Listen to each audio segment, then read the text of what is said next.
back to another episode of Camp Confidence Radio. Welcome back mga madam to another episode. I hope you're doing well. How are you, Madam Rizza na naka-blazer? I'm power dressing today, mga madams, kasi I don't feel well. I just had my booster shot 2 days ago. Tas as in talagang bagsak ako. Yesterday, I was just in my sofa the entire day. But I feel so much better now. Tsaka nag-power dress tayo para we feel better. Alam mo, coping mechanism ko din yan. Like, when I don't feel like I'm ready to take on the day, I look the part and then parang, okay na to. It compensates for the, How about you, madam? How are you? Oh, I'm good. I'm super happy kasi I'm slowly getting my life in order. I mean, I have been for the last how many years? I mean, always work in progress, ganyan. Pero kasi 'di ba recently, I've been so stressed, especially after launching a new brand na medyo I'm figuring out a lot of things. So, wins of the week. Wow. Going back to that. Yesterday I went to my very first brand event in a long time. So I went to Villa Bridgerton. Madam, it's so beautiful. Oh, do you watch Bridgerton? No. Oh my gosh. But okay, I have guys. to. Sige na nga. It's so it's Budol. such a, oo, at saka binasa din namin to ni Madam Yesh. So, super fans kami ng Bridgerton series. And if you guys are fans of the series, you might appreciate the Villa Bridgerton. Parang event siya na ginawa ng Netflix Philippines for us. Tapos pumunta kami doon. And then, pero kasi it was like one person only na invite. Well, eto lang, kwento ko lang. Kasi everyone there, syempre, walang +1. So, we were all forced to like, socialize. And ito yung kinukwento ko right before we started recording. I was like, I met a couple of new people. So, I met si Winnie Wong, who Hi, is Winnie. a productivity guru. And, diba, like, very, very mindful siya sa mga stuff niya. Sobrang, I love her organizational videos. I know. Ako din. I love her and her cats. Alam mo ba may YouTube channel din yung cats niya? I didn't know that. I watch her, meron. kasi, yung mga basics paano yun? Like, how to be basic videos. How to be basic. I love those. Anyway, so I met her yesterday and nakakatawa kasi since we were all by ourselves, wala kaming +1, I saw her and I was like, Hi! Hi, Winnie! Tapos na-realize ko hindi niya pala ako kilala. Like, I feel like kasi, you know, because of the internet, you have a lot of mutuals na in your head, well, at least in my head, I know them, I watch them, so I have this like, Parang may connection na. Oo, parang feeling ko may connection na. Tapos nakakatawa lang because she was startled na parang, hi! Tapos, ayun. And I made another friend, si Ariana, a person. Tapos nakakatawa lang because these people, like, I know them on social media. And in person, it's like, everyone's getting together, you know, parang we're recovering from the pandemic na lockdown. So, parang ngayon, medyo hybrid yung setup. Medyo parang like, paano nga ulit mag-socialize? Pero wala lang. I was telling Ayin kanina, offline, parang, kung si Ayin parang, oh, hi, hello! Ako parang, feeling ko 100 times ko nire-replay yung conversation in my head before I approach someone. Wait, Can someone relate? conversation as in like, i-rehearse mo like how you approach a person. Tatanong ko, ano yung how do I make conversation? Wait, kung ito yung isasagot niya, what do I say? Mga ganon. Sobrang what? Ganon siya for me. That's what's inside my head kapag may mga ganitong social events. Ganon. Oh my gosh. I'm sure a lot of people can relate to that. But not me though. Because I just blurt out, hi, hello. Anyway, so ayun, that just goes to show how introverted and extroverted we are. Totoo. Pero buti ganun talaga. How introverts make friends? Extroverts adopt them. Charot. Yes, totoo.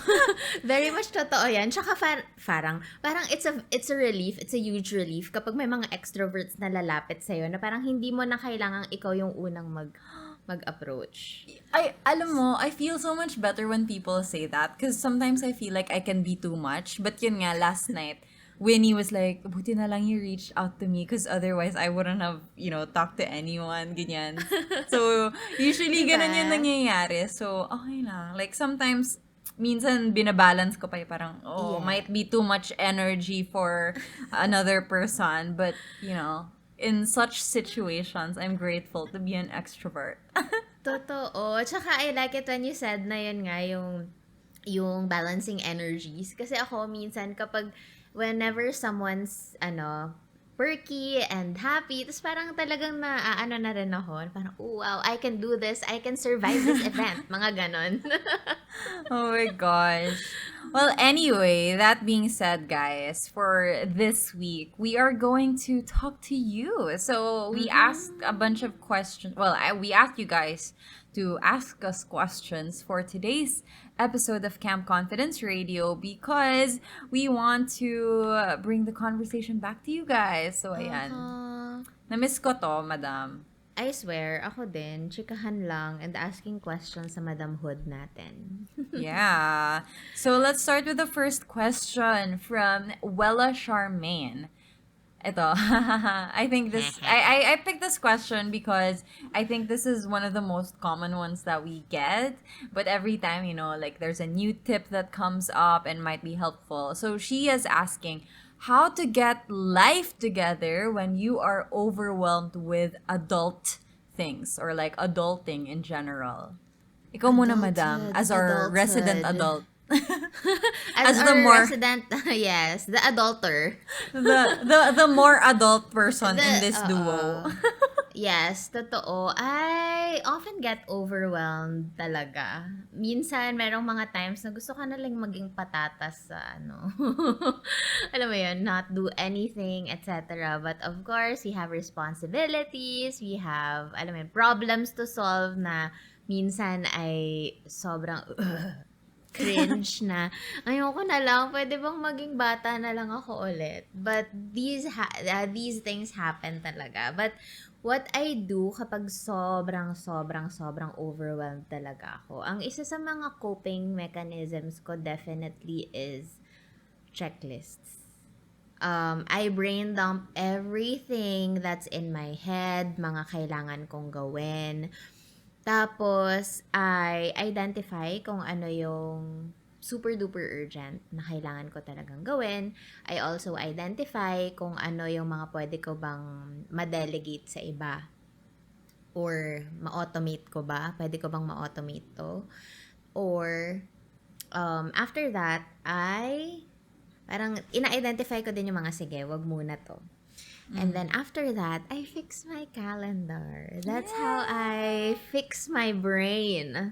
Doon ko talaga siya na-organize lahat. Na kapag everything's lahat kalat-kalat, minsan, eto pa, minsan nga, sa sobrang overwhelming ng buhay, kapag madaling araw na, nakapikit na ako, gusto ko na matulog, ang dami pa rin nagpa-pop up na to-do list.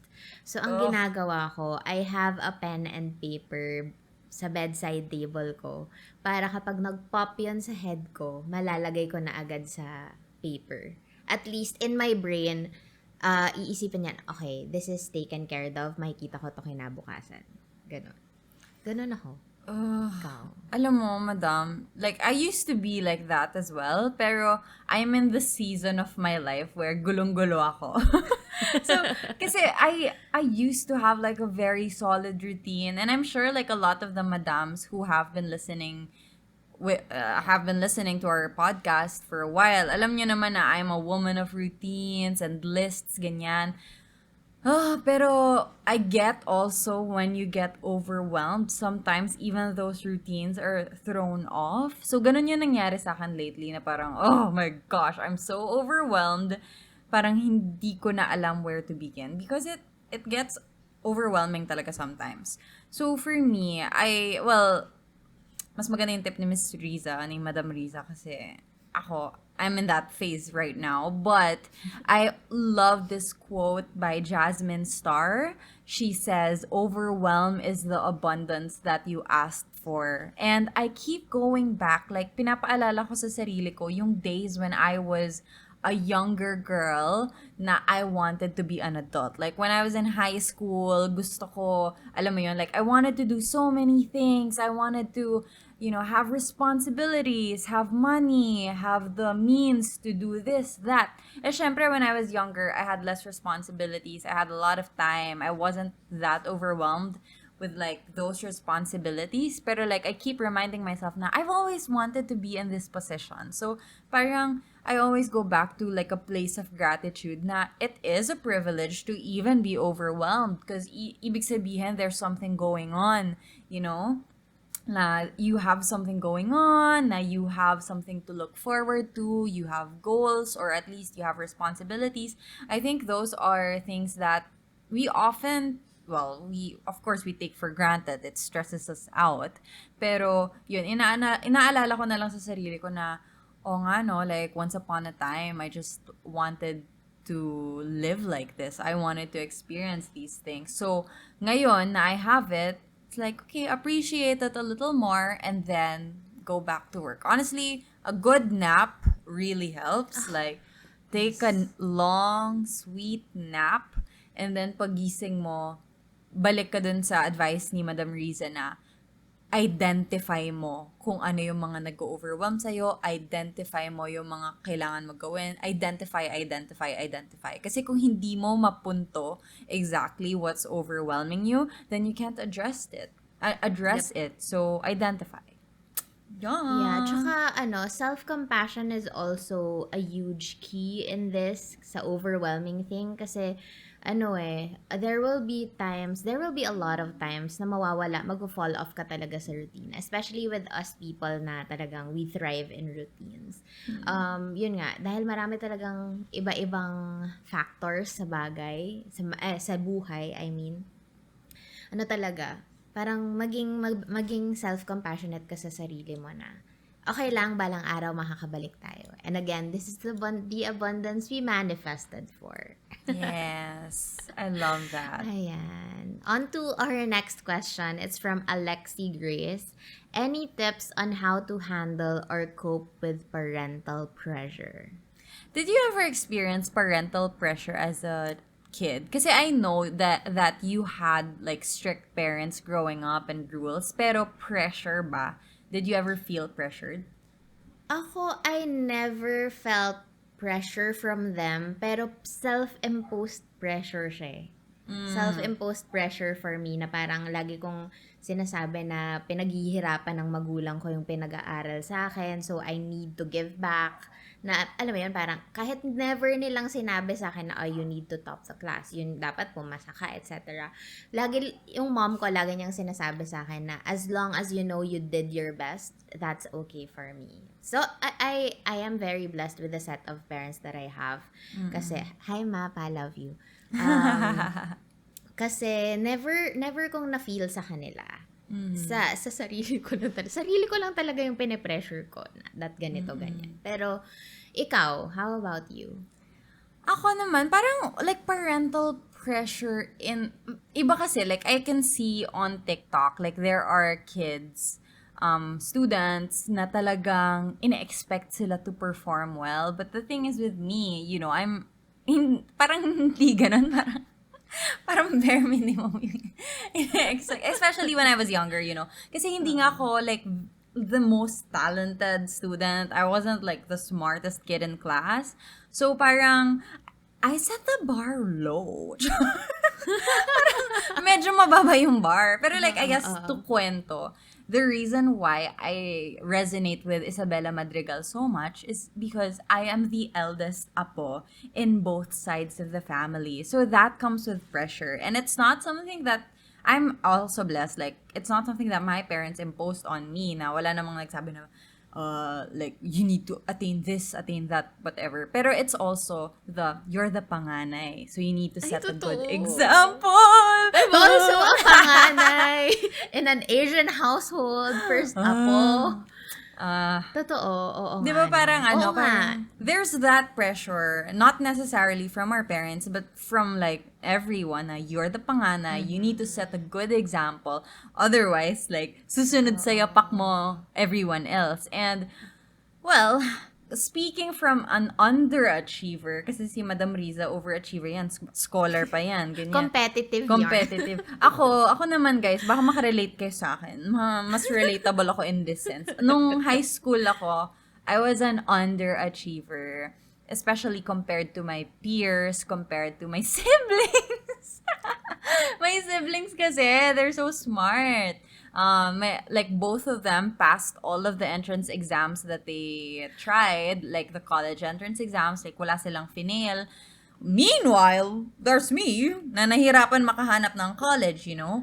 But I guess for me, paano ko nga ba yun? How did I deal with that? Well, first of all, umiyak ako sa sarili ko kasi like I failed my dream school. I wanted to go to the Ateneo, and I also wanted to syempre another UP. I also wanted to get into UP kasi syempre it's UP and it's close to my house. It's less expensive. It's a really really good university. I loved my course there. But, parang for me, as the underachiever compared to, like, my siblings at the time, ano na ako, like, I will not undersell myself right now. Pero at that time, when I was younger, I really struggled with, like, my performance. And I coped with that by trying. Like, I tried. Like, and I think I was aware na I was trying my best even though it wasn't good enough. Naalala ko, oh my gosh, nung New Year, I was with my cousins kasi.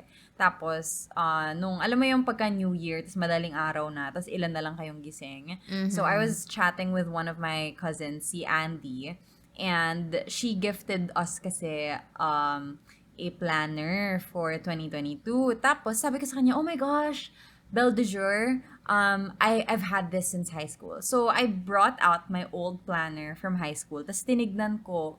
We flipped through my planner. Tapos, nakita ko doon na when I was in high school, ngayon lang siya bumabalik yung memory.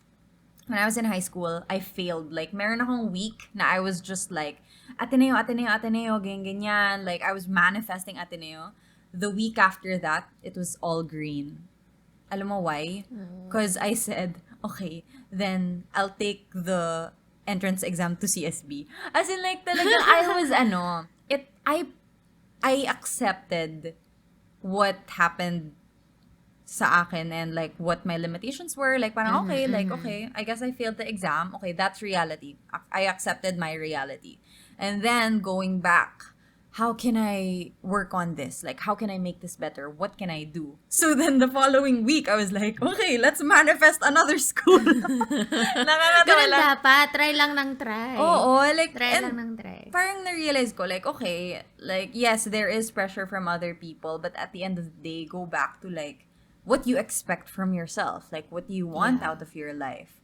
So, if you could communicate that, maybe, I hope that helps. Totoo. Yeah, especially siguro, kasi ako hindi ko na siya na-experience yung parental pressure in life. Pero siguro, baka lang mag-work na kausapin nyo one-on-one yung parents nyo. Na, Mapa, this is what I want. This is what I feel right now if you tell me this. Kasi madalas, na-realize ko din, yung parents natin, they're also just like us figuring out life.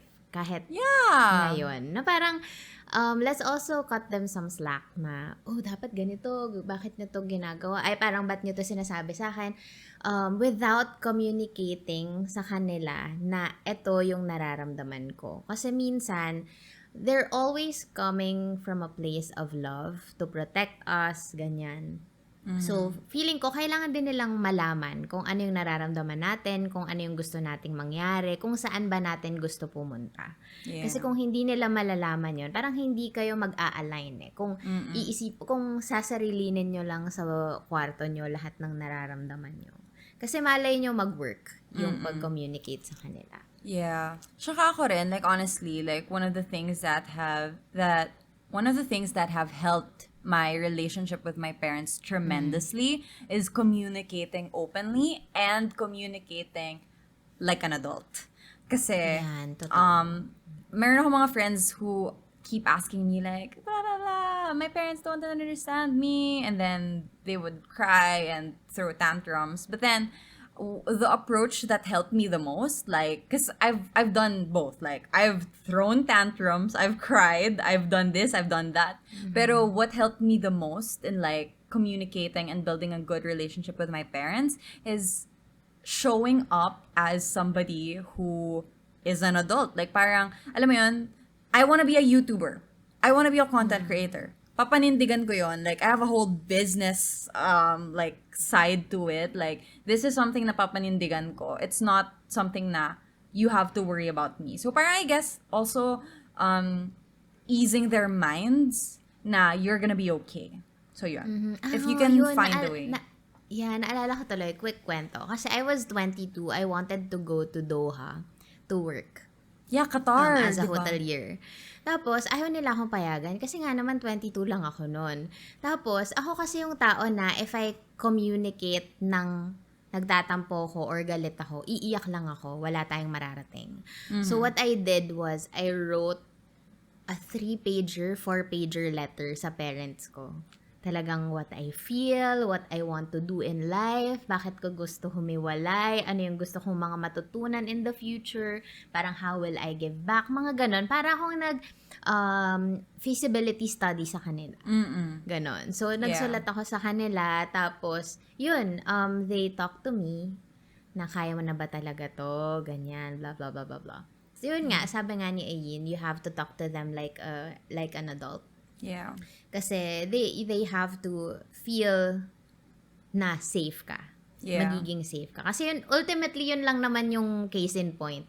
Kailangan okay ka. Kasi yun naman, for sure, yun ang mga gusto ng magulang natin. Yeah. Ayun. So, find a way to either prove na you're gonna be okay or ease their mind na you're gonna be okay. All right, let's go to our next question. Here's a little lighter one. This is from YNG21S. I'm just reading, spelling out your username kasi hindi ko alam kung paano ito ipapronounce. But affirmations you say in the morning. I am woman. I am fearless. I am sexy. I'm divine. Oh yeah, for Singer a time, ka ba? yun talaga yung kinakanta ko. In the Totoo morning. Oo. Parang pagbangon ko, naka-pajamas pa ako. Tapos magbibihis na ako for my workout clothes. I am woman. I am fearless. In fairness, nag-work Diba? pala yung TikTok Oo. na yun. Yes. Ay nako, Ganon. pero nag-iiba kasi yung affirmations ko based Ako on din. the day. Kasi like, I do this, well, I need to go back to it. Future self-journaling. Future self-journaling is basically, they have 7 questions. Let me pull it up real quick to read it to you guys so you have an idea. So future self-journaling is parang you answer questions for the day. So they're just like 7 questions. So number 1, daily affirmation. Number 2, today I will focus on shifting my pattern of blank. Number 3, I am grateful for blank. Number 4, 3 traits my future self will have are blank. Number 5, the person I am becoming will experience more blank. Number 6, I have an opportunity to be my future self today when I blank.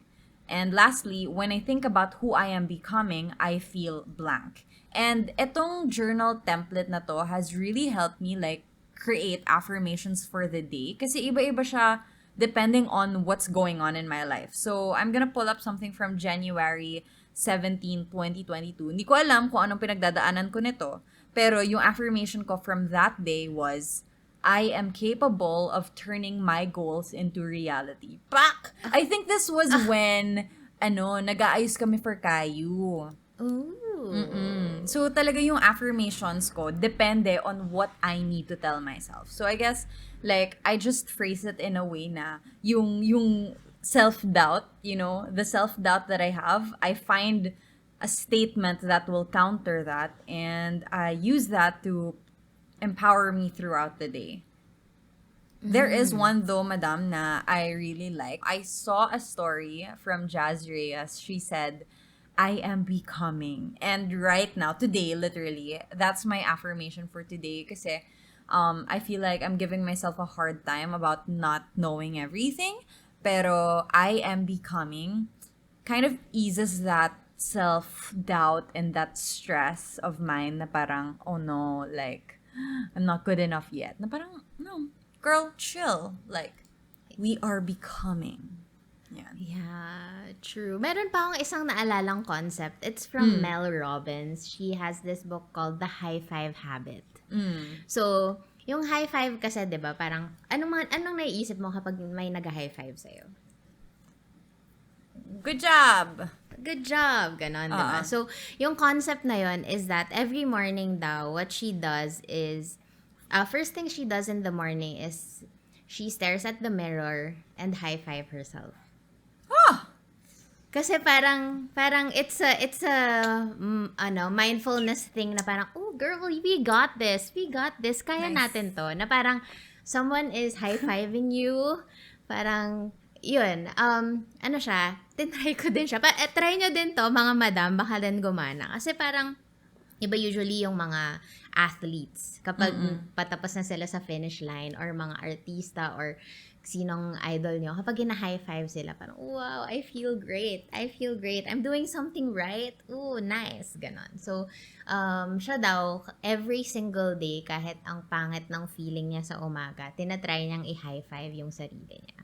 Kasi parang, it's just cheering yourself na you will do something great today. Yeah.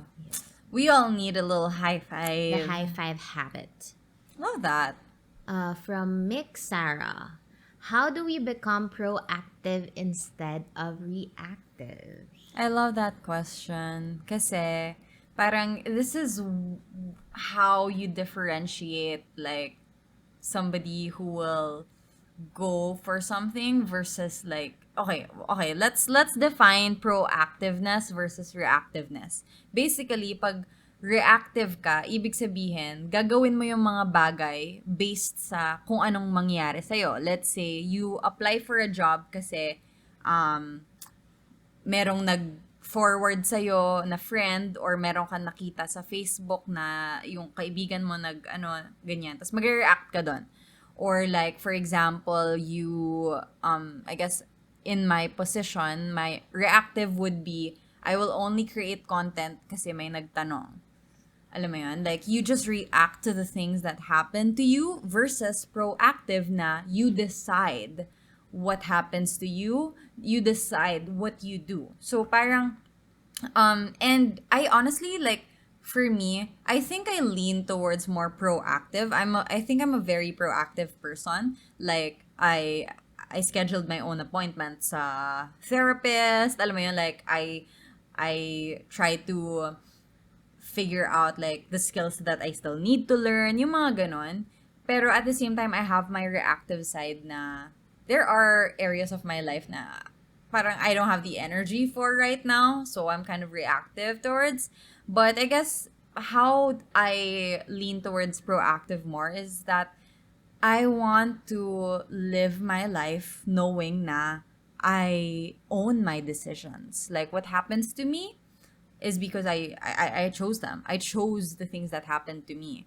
And obviously, that's not true for every single situation.